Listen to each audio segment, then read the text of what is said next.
Introduction. Spiritual law in the natural world. There is no religion higher than truth, the highest science. Whatever misinterpretation ancient or modern ignorance may have given to the word magic, its only true significance is the highest science or wisdom, based upon knowledge and practical experience. If you doubt whether there is any such thing as magic, and if you desire any practical illustration about it, open your eyes and look around you. See the world, the animals and the trees, and ask yourself whether they could have come into existence by any other power than by the magic power of nature. Magical power is not a supernatural power. If by the term supernatural you mean a power which is outside, beyond, or locally above nature. To suppose the existence of such a power is an absurdity and a superstition, opposed to all our experience. For we see that all organisms, vegetable and animal ones, grow by the action of internal forces acting outwardly, and not by having something added to their substance from the outside. A seed does not become a tree, nor a child a man, by having substance added to its organism by some outside workman, or like a house which is built by putting stones on top of each other. But living things grow by the action of an internal power, acting from a center within the form. To this center flow the influences coming from the universal storehouse of matter and motion, and from there they radiate again towards the periphery and perform that labor which builds up the living organism.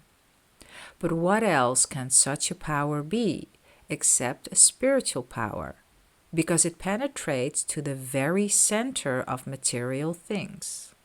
It acts according to law and builds up organisms according to a certain order, and is therefore superior to blind mechanical force.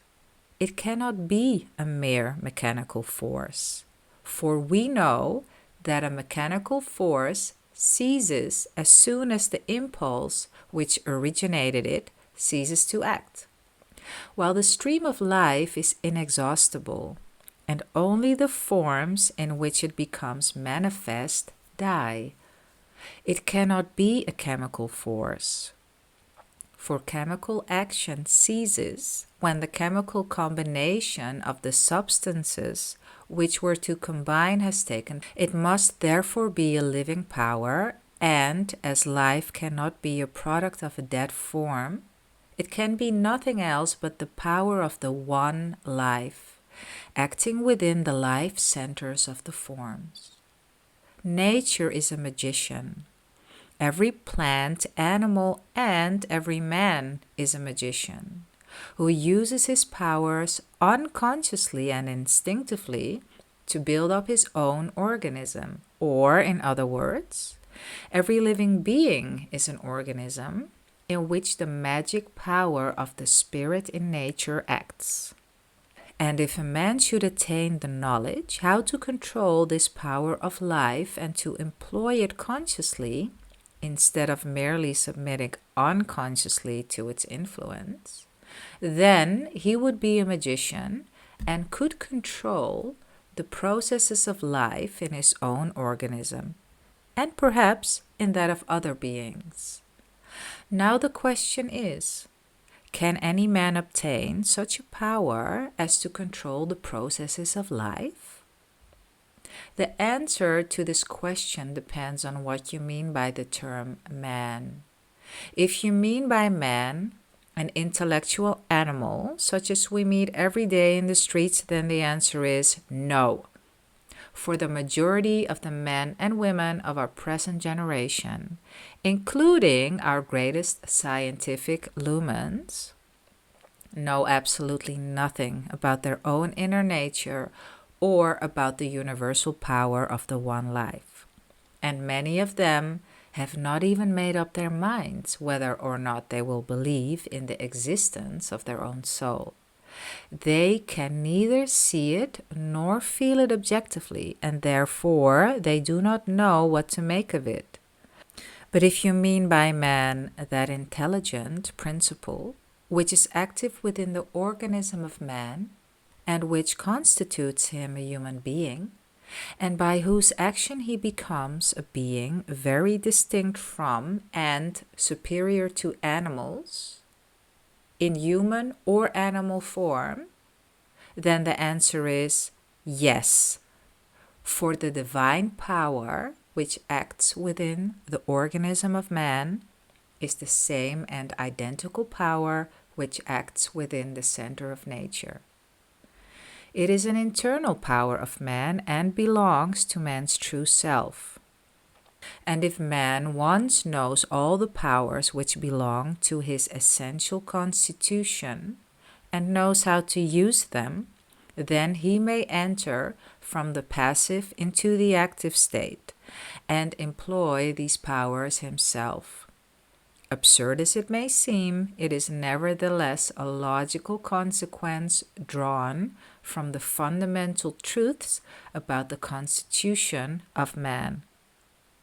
That if a man could control the universal power of life, acting within himself, he might prolong the life of his organism as long as it pleased him. If he could control it and knew all the laws of his nature, he might render it dense or vaporous, concentrate it to a small point, or expand it, so as to occupy a great deal of space. Verily, truth is stranger than fiction, and we might see it if we could only rise above the narrow concepts and prejudices which we have inherited and acquired by education and sensual observation. The most strange things happen continually in nature and hardly attract our attention. They do not seem strange to us, although we do not understand them, merely because we are accustomed to see them every day. Who would be so foolish as to believe that a tree could grow out of a seed, as there is evidently no tree in the seed? If his experience had not told him that trees grow out of seeds in spite of all arguments to the contrary, who would believe that a flower would grow out of a plant if he had not seen it? For observation and reason show that there is no flower in the stalk. Nevertheless, flowers grow and cannot be disputed away. Everywhere in nature, the action of a universal spiritual law is manifest, but we cannot see the law itself. Everywhere we see the manifestations of wisdom, but those who seek for the origin of wisdom within their own brains will seek for it in vain.